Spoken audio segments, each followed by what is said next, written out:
Inner North London, top floor flat, all white walls, white carpet, white cat, rice paper partitions, modern art and ambition. The host's a physician, bright bloke, has his own practice, his girlfriend's an actress, an old mate of ours from home, and they're always great fun, so to dinner we've come. The fifth guest is an unknown. The hosts have just thrown us together for a favour, because this girl's just arrived from Australia and she's moved to North London and she's the sister of someone or has some connection. As we make introductions, I'm struck by her beauty. She's irrefutably fair, with dark eyes and dark hair. But as she sits, I admit I'm a little bit wary, because I notice the tip of the wing of a fairy tattooed on that popular area just above the derriere, and when she says, "I'm Sagittarian," I confess a pigeonhole starts to form, and is immediately filled with pigeon when she says her name is Storm. Conversation is initially bright and light-hearted, but it's not long before Storm gets started. "You can't know anything. Knowledge is merely opinion," she opines over her Cabernet Sauvignon vis-a-vis some unhippily empirical comment made by me. Not a good start, I think. We're only on pre-dinner drinks, and across the room my wife widens her eyes, silently begs me, "Be nice." A matrimonial warning not worth ignoring, so I resist the urge to ask Storm whether knowledge is so loose weave of a morning when deciding whether to leave her apartment by the front door or the window on her second floor. The food is delicious, and Storm, whilst avoiding all meat, happily sits and eats as the good doctor, slightly pissedly, holds court on some anachronistic aspect of medical history, when Storm suddenly insists, "But the human body is a mystery. Science just falls in a hole when it tries to explain the nature of the soul." My hostess throws me a glance. She, like my wife, knows there's a chance I'll be off on one of my rare but fun rants, but I shan't. My lips are sealed. I just want to enjoy the meal, and although Storm is starting to get my goat, I have no intention of rocking the boat. Although it's becoming a bit of a wrestle, because like her meteorological namesake, Storm has no such concerns for our vessel. Pharmaceutical companies are the enemy. They promote drug dependency at the cost of the natural remedies that are all our bodies need. They are immoral and driven by greed. Why take drugs when herbs can solve it? Why use chemicals when homeopathic solvents can resolve it? I think it's time we all return to live with natural medical alternatives. And try as I like, a small crack appears in my diplomacy dike. By definition, I begin, alternative medicine, I continue, has either not been proved to work or been proved not to work. Do you know what they call alternative medicine that's been proved to work? Medicine. So you don't believe in any natural remedies? On the contrary, Storm, actually, before I came to tea, I took a remedy derived from the bark of a willow tree, a painkiller that's virtually side-effect-free. It's got a weird name. Darling, what was it again? Masprin? Basprin? Oh yes, aspirin, which I paid about $1 for down at the local drugstore. The debate briefly abates as my hosts collect plates, but when they return with desserts, Storm pertly asserts, "Shakespeare said it first. There are more things in heaven and earth than exist in your philosophy. Science is just how we're trained to look at reality. It doesn't explain love or spirituality. How does science explain psychics, auras, the afterlife, the power of prayer?" I'm becoming aware that I'm staring. I'm like a rabbit suddenly trapped in the blinding headlights of vacuous crap.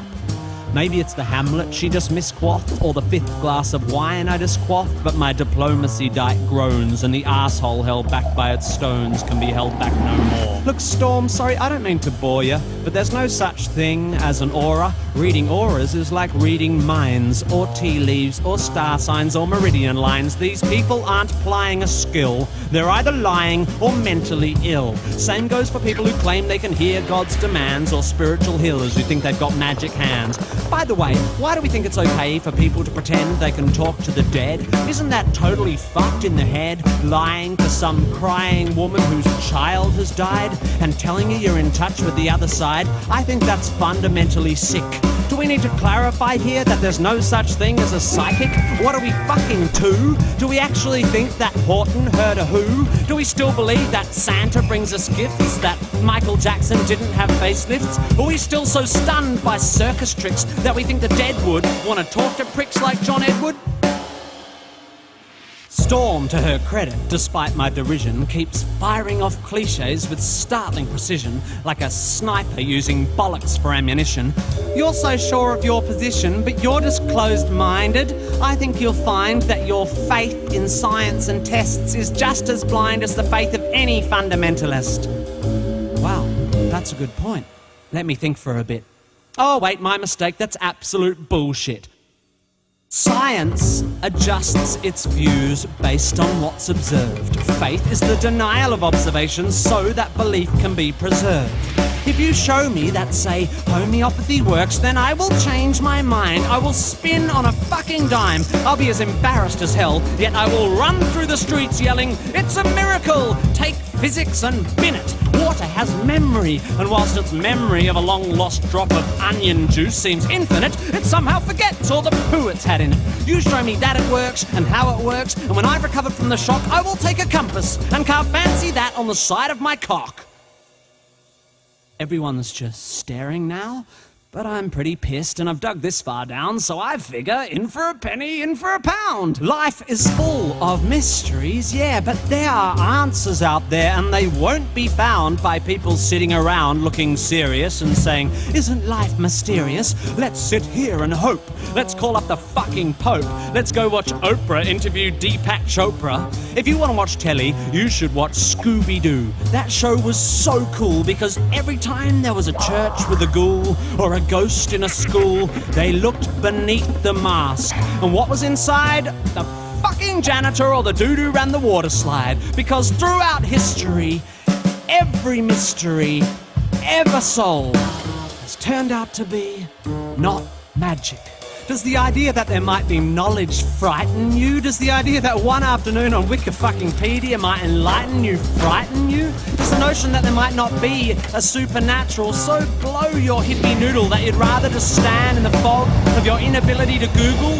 Isn't this enough? Just this world? Just this?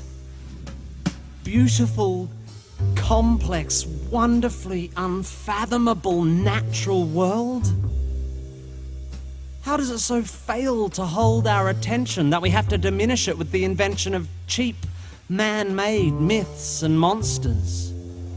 If you're so into your Shakespeare, lend me your ear.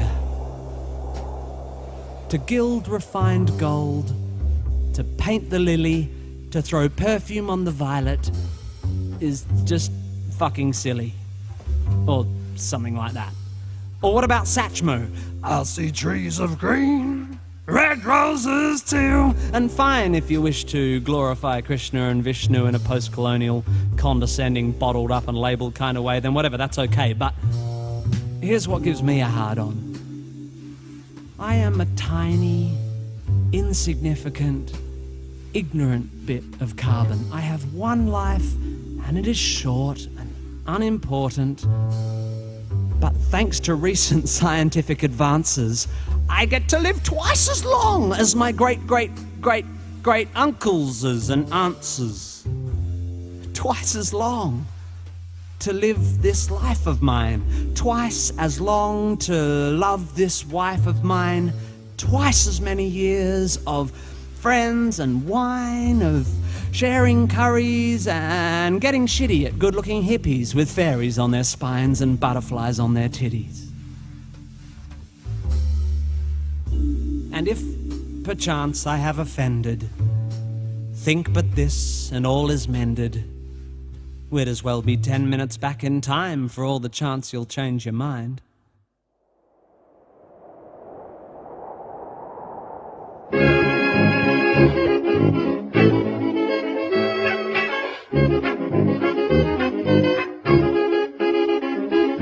Thank you.